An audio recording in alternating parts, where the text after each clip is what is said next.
All right, you guys, as you can see by the thumbnail, I'm back with another one like the other one. And I'm gonna get straight to it. I got several stories that I'm trying to get out to you guys. I'm behind.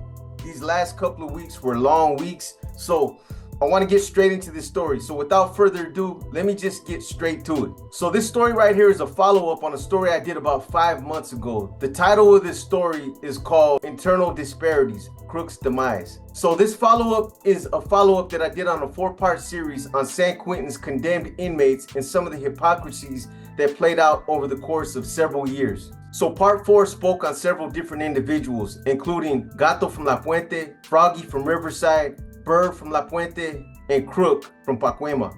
And this story detailed how some of these individuals played into some of the hypocrisies on death row and how they were playing up to the Mexican Mafia's leadership in East Block. Since I dropped this story, there's obviously been some significant changes, not only with respects to the condemned inmates that were housed in San Quentin on death row, but also some of the individuals that were highlighted in some of these stories. As you guys know, Governor Gavin Newsom's plan to dismantle death row has been somewhat successful. Not only was there an indefinite federal moratorium placed on California's death row in 2019, but he was also successful in moving all the condemned inmates out of San Quentin to other state prisons across the state of California. And Newsom, he's not a dummy. He had a plan. He had a strategic plan that he set in motion. The loophole that justified this massive operation was done by citing that San Quentin was no longer adequate to house San Quentin's death row inmates based on the fact that it didn't have an electrified fence around the perimeter of the prison. It's also required by state law. So that was just one of the major changes that has taken place since I first ran this story. If you guys remember when this first started, Newsom pitched this as a pilot program where they started out with about 24 condemned inmates that participated in the program.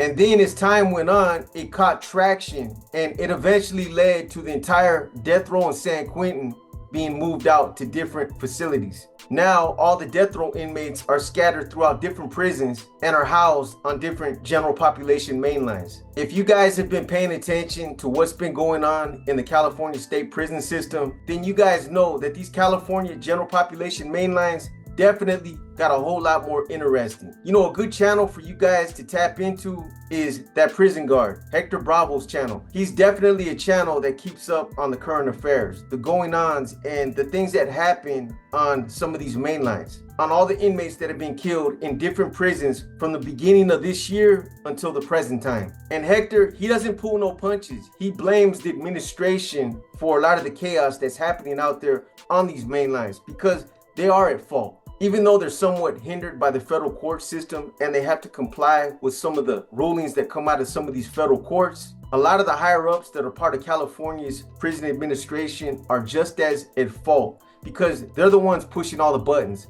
They're the ones that are making things happen. And even though they're hindered by the federal courts, there's different safeguards that they can still put in place to stop a lot of the murders that are happening. And what I mean by that is even though they have to comply with a lot of the federal rulings that are coming out, there's still things that they can do. There's still safeguards that they can put in play that will stop a lot of the chaos that's been happening. I mean, on some of these level 4 yards, it's probably about as worse as it can get behind the walls. But now you got the entire death row population that was housed in San Quentin walking around freely out on some of these level 4 main lines with the rest of the inmates. On top of that, you have all the gang leaders, their minions, and some of the most violent inmates in the system that were all released from the SHU programs. So collectively, you have one big melting pot of gang members, some of your most violent inmates, lifers, and death row inmates all together on these yards, which is synonymous to a massive powder keg that can erupt and ignite at any given time. And personally, I don't think that this is something that CDCR will ever be able to control if it ever turns into a full-scale push on all 4 fronts. Think about it. If it ever escalates and turns into a full-scale push, you're going to have a chain reaction that's going to jump from one prison to the next. And the contraband cell phones that these guys have, this gives them the ability to convey everything that's happening on these yards in real time. It's not like before where there was a lot of lag time. And that's what's going to end up fueling the fire. The focal point of this profile is Alberto Martinez, also known as Crook, from Pacuema. And before I get into the details, let me just give you guys a little bit of background and dress this up so you guys know where I'm going with this. So here's the thing. When I first put out this 4-part series on some of the hypocrisies of death row politics, I did a part 4 that was specifically on Crook and some of the things that he was involved in while he was still there housed in San Quentin on death row. And this is obviously when the condemned inmates were still housed in San Quentin prior to this massive move where they shot them all out to different main lines. You know, I could have swore that I released that video several months ago when I released that series, but when I went through all my videos, I couldn't find it anywhere. And that's the reason why I did the video I did before this, so that I could run some of the background history on this story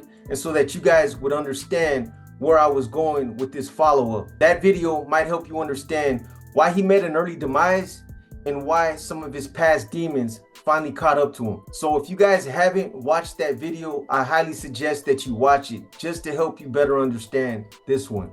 In this profile, if you guys remember, there were several things that Crook ended up becoming accountable for. Some of it stemmed from the relationship that he had with a female named Brenda, but then there was also his indulgence in D and some of the residual effects it created for him. I'm not going to go back into the whole story, but just to help you guys understand, in a nutshell, this is what happened. So Crook had a close homeboy on the streets named Nicholas Martinez, Funny from Tortilla Flats. And Funny did everything for him. He ran his D on the streets, he facilitated all his communication, he tracked people down, and he did whatever Crook needed him to do out there. There was also another individual named Flaco from Hollywood who would eventually introduce Crook to a female acquaintance named Brenda. And Flaco, he built Crook up like a king. He talked about him like he was the answer to all her problems. He told her that he'd take care of her financially, that he'd make sure she was always protected, and he led Brenda to believe that Crook was somebody with a lot of power and influence. So this eventually sparks Brenda's interest, and she becomes curious about who this guy is that Funny keeps talking about is the answer to all her problems. Who this guy is that has all these resources, and where's he at? So at some point, Brenda, she expresses an interest in meeting Crook,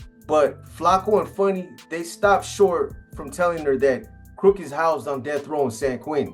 Instead, Flaco cuts corners and he gives her the short version. He tells her that Crook and a couple of his homeboys from Pacuema were hired by a female to kill her brother, who was set to inherit the family's multi-million-dollar trucking business. And obviously the female, she wanted her brother whacked so that she would be next in line to get the inheritance. So Flaco tells Brenda that Crook's only involvement was driving the getaway car that was used to abduct this individual and take him out. And this doesn't dissuade Brenda. In fact, after talking to Crook for 2 years on the phone, she finally musters up enough courage to go up there and visit him. So over the course of time, Crook ends up falling madly in love with Brenda. He gets sprung on her. And after they became involved in a committed relationship, Crook basically became her sugar daddy. He starts paying her rent, he pays all her bills, he even allocates her a small allowance. And over the course of time, this just continues to expand. He paid for her pedicures, her manicures, he paid for her groceries. And Brenda, she had a small daughter. He even made sure that she had all her school supplies, and he gave her money for whatever else she needed. But just like in a lot of these same type of relationships, this didn't come without condition. In essence, Brenda became Crook's secretary. And this was something that he finessed over the course of time. He started giving her little ventures here and there until he had her reeled all the way in. She brokered deals concerning Glavo, she facilitated three-way phone calls, she facilitated all his communication, and she located people. And Crook, he basically used Brenda as a sounding board in his hood to glorify his status and his standings as a close associate of the Mexican mafia. You guys got to understand that even though this might be something that people glorify on the streets, the Mexican mafia, they don't like that kind of attention, especially from an outsider. They don't like being exploited, especially by someone who's not a member and who's doing it for their own personal gain. So as the relationship prospered between Crook and Brenda, Crook became a fatal attraction. The leash that he had on Brenda got tighter and tighter. In the beginning, while they were still on their honeymoon phase and he'd call her and he wasn't able to get through to her, he'd say, "Babe," he's like, "Where you been? I've been trying to get a hold of you all day. I've been worried about you." But as time went on and he became more possessive and controlling, he'd say, "Bitch, where you been? I've been trying to call you all fucking day. Who you out there fucking? Put it like this, Crook became so obsessed and infatuated with Brenda that he'd have Funny and other individuals that he had working under him follow Brenda and watch her throughout the day. He literally had these guys take turns following her and taking pictures of her so that he could see it with his own eyes. Brenda eventually became the victim of circumstances that unfortunately a lot of single women become the victim of, especially the ones that have been in abusive relationships. They get with a guy that sells them a pipe dream and puts them first before everything else in their life. And this is safe for them because it also allows them to maintain a certain level of control over the relationship.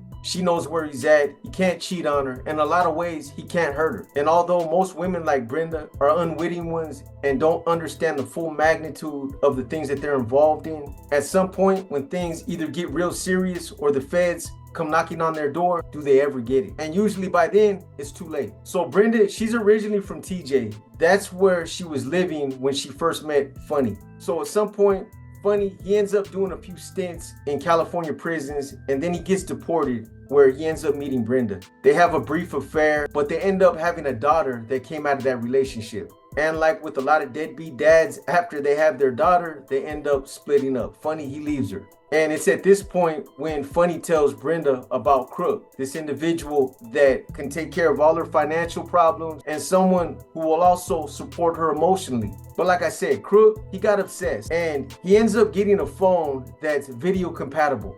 And when he first tells Brenda about this, she assumes that he got this phone so that they could do FaceTime and so that they could share some intimate moments together. But Crook's definition of intimate moments is something that he literally took to another level. I'll get into that in a minute. But the reason why he had her get a phone that was also video compatible was so that he could watch her every minute of every day, literally. And it got so bad that he insisted that he be allowed to intrude on some of her most private moments. You know, I'm not trying to be graphic, but this fool actually wanted to watch her push out some beans. But this is something that Brenda signed up for, so she goes along with it.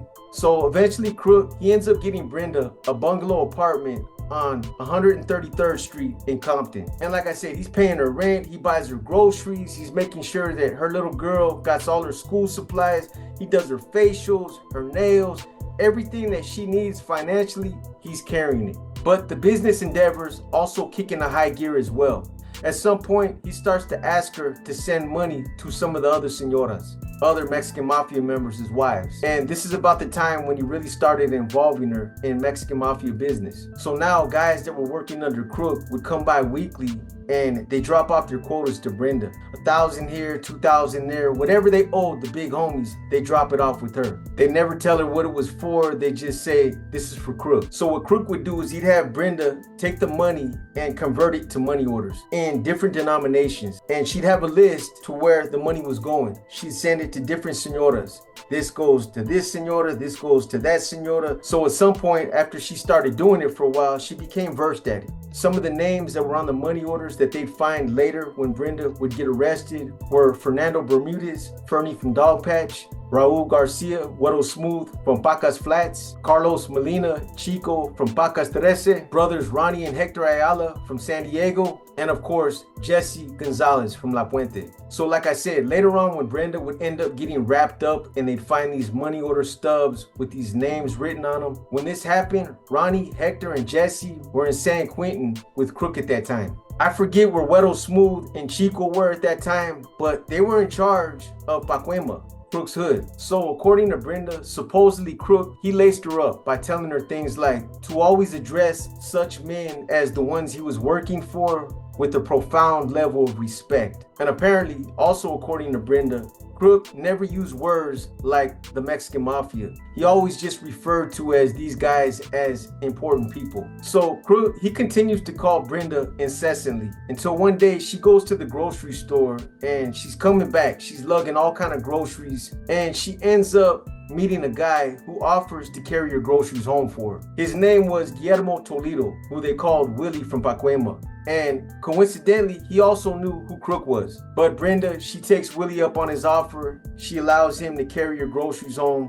They exchange numbers and they become friends. And apparently in the beginning, that's all it was It was a platonic relationship, and that's all they were, was friends. But like a lot of women that have a husband or a boyfriend confined somewhere in state prison or a county jail somewhere, she got lonely, and their relationship, it eventually progressed until one day Brenda, she invited Willie to her apartment. So the first time that Willie goes to Brenda's apartment to visit her, a guy shows up out in front of Brenda's apartment unannounced. And the whole reason why he was there was to confront Willie about the context of his relationship with Brenda. So Willie, he probably wasn't the brightest crayon in the box, but he was street smart, and he was sharp enough to understand why this guy had come by the apartment. As soon as this guy started jamming Willie up, it became inherently obvious to Willie that he was there jamming him up for a crook, and that these questions were being asked out of concern that she may be involved with someone else.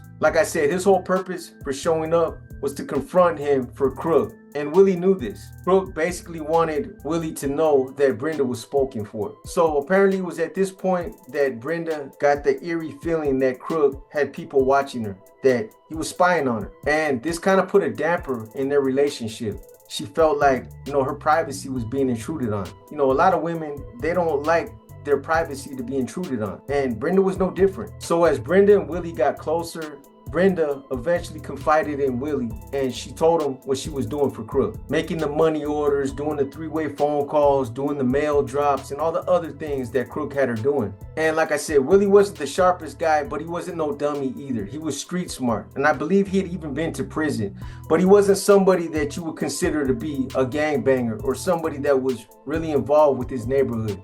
But when he hears this from Brenda, he emphatically warns her to stop or run the risk of getting caught up. He explains how her involvement in facilitating Mexican Mafia communications can end up getting her indicted. The money orders, the three-way phone calls, etc., could lead to criminal prosecution, RICO charges, or getting indicted. So when Willie tells her this, he ends up spooking her. So he ends up spooking her by telling her that bad things can happen to her if money comes up missing, or if they think money's being misappropriated. And he furthermore even tells her that more often than not, that even though she might be on the up and up and that she might do everything right, that Mexican Mafia politics are so cutthroat that she might end up being accused and hit anyway. So as a single mother, she believes that the threat is not only imminent towards her, but also to her daughter as well. So believing that she was assisting the Mexican Mafia with their criminal activities, she freezes up and stops doing everything. So after that, the very next time that Crook's guys came by to drop money off, she refused to take it. And she tells them, that's it, I'm not doing nothing for you guys no more. Don't stop by here no more, don't call, etc., etc. Meanwhile, Crook becomes aware of the fact that Willie wasn't just involved in a relationship with Brenda that made him feel uncomfortable, but he also becomes aware of the fact that she froze up and she stopped assisting them based on the things that Willie told her, and that he was basically throwing shit in the game. And for a guy like Crook that was infatuated with Brenda, it didn't take long for him to confirm that Brenda and Willie were involved in a relationship that was beyond platonic, because he had people watching her and he was livid about it. So because of that, he felt that he was justified in whacking Willie because he felt disrespected. I'm Crook from Pacuema. I'm running for the Mexican Mafia. I'm doing them favors. I'm associated with them. So you can't disrespect me either. And as far as he was concerned, that was his girl and Willie was in violation. So when Crook confronted Brenda about Willie, he wrote Willie off as a nobody from his neighborhood. And he also told Brenda that he was going to have Willie dealt with for disrespecting him. And like I said, Willie, he wasn't nobody with status. He identified himself as being a Sureño, but he wasn't connected. And he was an older guy that just didn't want to be a part of that game no more. I mean, you could tell what kind of guy Willie was just based on his living arrangement. He lived with his mom and he scraped out a living by painting houses and collecting government assistance. He was just another guy that was out there struggling. Even his street contacts were far and few. He wasn't out there slinging D or running the streets. And even though he still claimed his old neighborhood, Bacas, he wasn't active with his neighborhood like he used to be. So fast forward, on another occasion when Willie was at Brenda's apartment visiting, all of a sudden Crook calls and asks Brenda, where's Willie? And Brenda tells him that he's at home. Crook says, no, he's not. His car's parked out in front of your apartment. At that point, Brenda, she had a meltdown. Just the thought that Crook was going to these extremes to watch her, having people invade her privacy, and just the thought that there might be cameras in her apartment was the tipping point.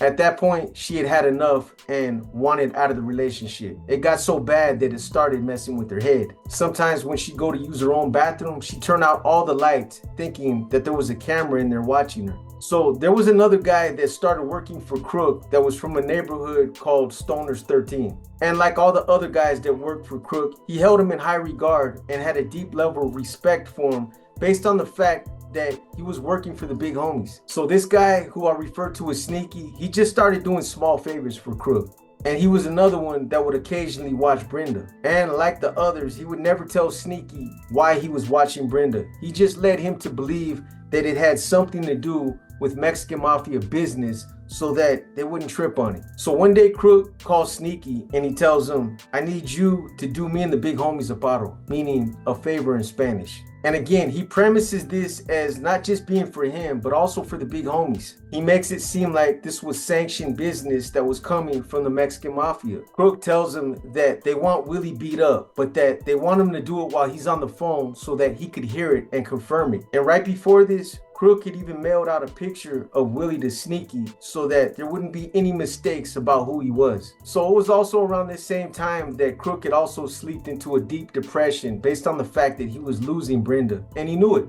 She was answering his calls a lot less frequently. She stopped going up to visit him, and Willie was always at her apartment. In Crook's mind, the only viable solution was to have Willie whacked. He tells Sneaky that Pancho would know how to get in touch with Brenda and that Pancho was with the business. He also said that Pancho would know exactly what to do. So 3 individuals end up going to Brenda's apartment: Pancho, Sneaky, and Funny.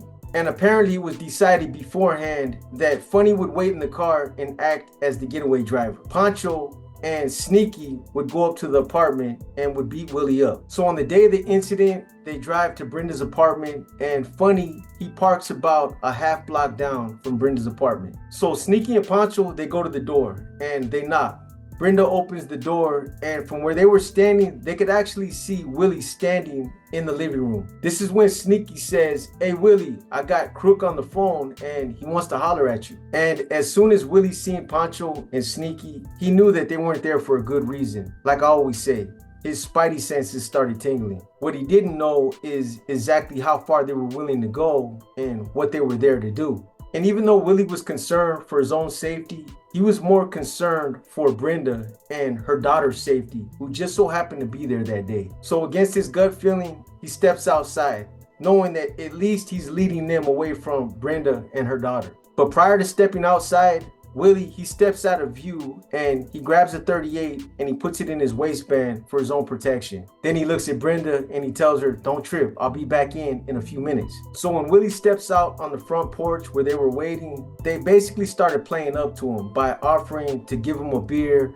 They start playing some oldies and they start reminiscing about their old neighborhood, Pacuema. And Willie was smart enough to see through the charades they were giving him, but he played along and he acted like he didn't know what they were up to. So at one point, according to Brenda, she even opened up the door and brought the 3 of them another beer. But this is what ends up happening. So Funny, he's sitting in the car and about 20 or 30 minutes goes by and he starts to get antsy. He starts thinking to himself, man, these guys should have been back already. Where the fuck they at? So he gets out of the car and he starts walking up the street towards the apartment. When he walks up to the front of the apartment complex, he can see Pancho, Sneaky, and Willie sitting on the stairs drinking beer. So all these details, they end up coming out later because these guys all ended up testifying against each other. But I guess when Funny walked up, at that exact moment, Willie's phone rang and he answered his phone. So what Willie does when his phone rings is he walks up the 2 or 3 stairs that leads into the apartment. He opens up the door and he kind of leans halfway in and halfway out the door. Just enough so that he can step halfway in and halfway out. But as Willie has his back to these 3 individuals, what he does is he takes the 38 out of his waistband and he chambers around. But he does it loud so that these individuals could hear it. And his whole purpose for doing that, it was a scare tactic. He wanted them to know that he was armed, that if they came there to do him harm, that somebody else was going to go down with them. Basically letting them know that if you fools pull a strap out, somebody else is gonna get it too. But this actually ended up working against Willie, because instead of him getting one up and preying on the element of surprise, he tipped his hand and gave them an opportunity to get an easy drop on him. And that's what they did. So while Willie was still leaning halfway into the apartment, he looks at Brenda and he tells her, I'm just gonna be a few more minutes, and then he closes the door. So back up for a minute, because this is what ended up happening. When Funny walked up and he sees the three of them sitting there, he looks at Pancho and Squeaky and he kind of gives them the nod and the wink, like, let's get this fool. So that's what they did. And then you guys know what's gonna come next. Bing, bop, bing, bop. Oh, my shoe. So they get on Willie. They start socking him up. He doesn't even get a chance to draw his weapon. But again, that was his fault. Knowing that he's armed, they don't give him a chance. They just get on him and they don't stop. So as the three of them are on Willie, Pancho, he pulls a gun out of his waistband and he waits for Willie to get in the right position as they're thumping on him. And then when Willie gets in the right position, he puts the gun to the back of his head and he pulls the trigger. So Brenda, she hears the gunshot, she runs, opens up the door, and she actually ran out and grabbed the gun by the barrel to stop Pancho from shooting Willie again. But after threatening the shooter, if Brenda doesn't stop fighting him, she then lets go of the gun and they take off running. Willie, he basically bleeds out and dies within a few minutes. And here's the thing, even though Crook was on death row in San Quentin when these events took place, he orchestrated the entire scheme behind a fit of jealousy, all from the depths of death row using a contraband cell phone. So I mean, if you guys really think about it, this was all personal. Every step of this process and all the people that he involved was perpetuated over his own selfish reasons. Every step of this process and all the people he involved was perpetuated for his own selfish reasons, behind the obsession and infatuation that he felt for Brenda. You know, he obviously didn't just use the Mexican Mafia's name to fuel his plan, but also as a way to garner influence and sway those that were involved. You know, instead of allowing Brenda to go on with her life, since he wasn't able to give her that part of the physical relationship that she obviously needed, he felt like the only feasible way to deal with this was to knock Willie down. You know, Crook, he was never charged with Willie's murder. The prosecutor that prosecuted this case felt like it would be redundant to charge somebody that's already on death row looking at the death penalty. And this was despite the fact that the prosecutor knew that Crook played an instrumental role in it. I personally believe that this might have been a factor in why Crook was taken out. Again, Crook coordinated this whole scheme by using the Mexican Mafia's name to influence all those that were involved. I'm sure that this didn't sit well with the Mexican Mafia after all the intricate details came out in court. The other thing is this, I told you guys how Crook got all tweaked out to the point to where he went into an extreme state of paranoia. So after staying up several days and several nights hallucinating, the COs had to go to his cell and physically take him out to the psych ward so that they could evaluate him. And trust me, that happens a lot. I've been there in East Block and I've seen it before. When these guys, they hit and they get clavo and they go on a good one. For 3 or 4 days straight, they're not sleeping until the point where they start talking shit off their bars and they're hallucinating, thinking that everybody's out to get them, and they're just, they slip into a deep state of paranoia. And that's what happened with Crook. But what was different about his situation is that when the COs went up there to take him out of his cell, he told the COs that the Sureños on his tier were trying to kill him. So he basically asked them if they could walk him down the back stairs in East Block. Maybe he was thinking that they were going to try to spear him or they were going to try to get him through the bars, but that's what he did. And some of his neighbors that were right there on the tier, they heard him say that. So this was something that he couldn't deny. You know, and you guys got to remember, something like this isn't something that's just going to get brushed aside. I'm sure Ronnie didn't appreciate it, and I doubt he gave him any passes because Ronnie had a zero tolerance policy when it came to Chris. Not only that, keep in mind that Crook was also in deep debt with Ronnie when this incident took place. So how do you think that went over with Ronnie? Here's this individual that's in his cell. He's got the clavo. He starts using, he knows it's against policy. He starts tweaking out. He starts embarrassing all the other Sureños in that block. Then they have to take him down the back stairs while he's in debt. And from what I was able to gather from other individuals that were there when this happened, Crook was sitting on clavo that wasn't just his, but he was sitting on Ronnie's clavo as well. You know, supposedly he paid it back and he paid a fine on top of it. but I believe the damage was already done, and this was something that he couldn't fix. You know, the final piece of this is the fact that Crook was assigned to the 3-yard at the time when he was transferred out. And I told you guys that there were several Sureños that were on the 3-yard that were in bad standings. So how could Crook be considered an active Sureño on death row if he's there on a yard with other Sureños that are no good or that are in bad standings with leadership? You guys tell me what you think. And these were individuals that they wanted whacked. If you're somebody that's been to prison and you understand the protocols and the politics of what's involved here, then you can only draw one conclusion, and that's that when Crook left San Quentin to get transferred out to one of these other prisons, in his case, Calipatria, he was a target of the Mexican mafias. The type of infractions that he was said to have violated while he was there aren't the type of things that are forgiven or forgotten. It's a bad look. Someone who would have tried to clean all that up would have at least handled their business and would have taken off on some of the targets that were out there on the 3-yard before he got transferred out. Unfortunately for a lot of dudes like Crook, I believe that a lot of them became complacent, thinking that they were never going to get transferred out of San Quentin and that they would never end up on another general population mainline. These were guys that had been hiding out on some of those yards for years and had gotten more than comfortable. Nobody really believed that Gavin Newsom was really going to be successful at flipping San Quentin, let alone at getting a moratorium on the death penalty. And I don't think that nobody thought that he would ever be successful at transferring out the entire condemned population to other prisons. This actually ended up being a curse for all those who ended up in bad standings and who thought they would never leave San Quentin. Because putting them all out there on the main lines with the rest of the general population took a lot of these guys out of their safe haven and forced them to confront their demons. That's why I said that decades of cutthroat politics that manifested on some of those death row yards are still playing out and catching up to a lot of those that were involved. You guys tell me what you think. I laid out several different scenarios, any of which could have resulted in Crook's demise. So I personally don't think that it was something new or that it was the result of something that just recently happened. Ronnie's in Centinela and Hector's in Salinas Valley, but that doesn't matter. All the prisons in California are networked in, especially because there's an abundance of contraband cell phones and everybody's tapped in. But whether Crook was smart enough to know that he was a target or not, they finally got him. On September 26, 2024, Crook was on one of the exercise yards in Calipatria State Prison when he was knocked down and attacked by an inmate named Tyler Lua. After Lua knocked him out, George Larios and Luis Beltran joined in on the assault. From what I was able to gather, these youngsters were able to stab Crook and stomp him out pretty bad before correctional staff were able to intervene.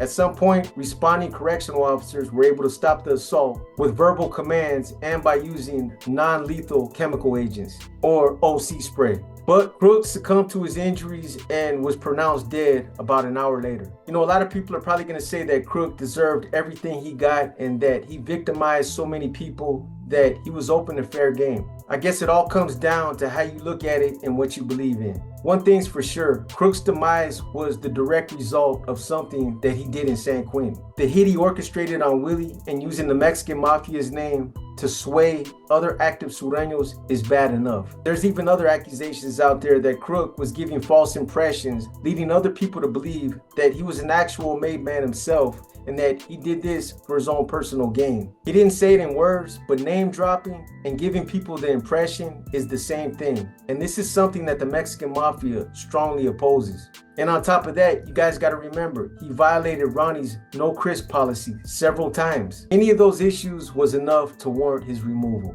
You know, nobody believes that it had nothing to do with anything that he just recently did in Calipatria. And anybody that's been a part of that lifestyle knows that the fastest way to get yourself in hot water is over money, clavo, and debt. Like I said, death row in San Quentin operated under its own set of rules for years. And anyone that's been through there knows this. There was a lot of underhanded shit that took place there. Shit that wouldn't have been tolerated on most, if not all, level 4 yards that exist today. You know, word on the curb is that a lot of things are being investigated and that accountability is being meted out. Again, you guys tell me what you think. Do you guys think that the hit on Crook had something to do with the things that Crook was involved in while he was still in San Quentin? prison, or do you think it was behind something else that just recently happened in Calipatria? Drop a comment and let me know what you guys think. You know, prison is a treacherous environment. Sometimes you can navigate and get through different scenarios without any issues, but that doesn't mean it's not going to catch up to you later. It might not be an ideal time to get you at that time for a number of reasons. Maybe everyone's comfortable and they don't want to rock the boat, or maybe it's just not time yet. There's a lot of things that could come into play. But one thing's for sure, when you're messy like Crook and you draw a lot of negative attention to yourself, there's never a shortage of those who are willing to push a personal agenda. There's never a shortage of those who are willing to push a personal agenda against you and who want to see you fail. Prison's a miserable environment and misery loves company. Anyways, I hope you guys have enjoyed this episode of Paradigm Profiles. If you guys like this episode, give it a thumbs up. If you didn't like this episode, give it a thumbs down. But either way, drop a comment and let me know what you think. I have more stories coming, so you guys stay tapped in. As always, I want to thank you guys for your unwavering support and for just continuing to remain loyal viewers. Until the next one, you guys enjoy the rest of your week and keep pushing that positivity.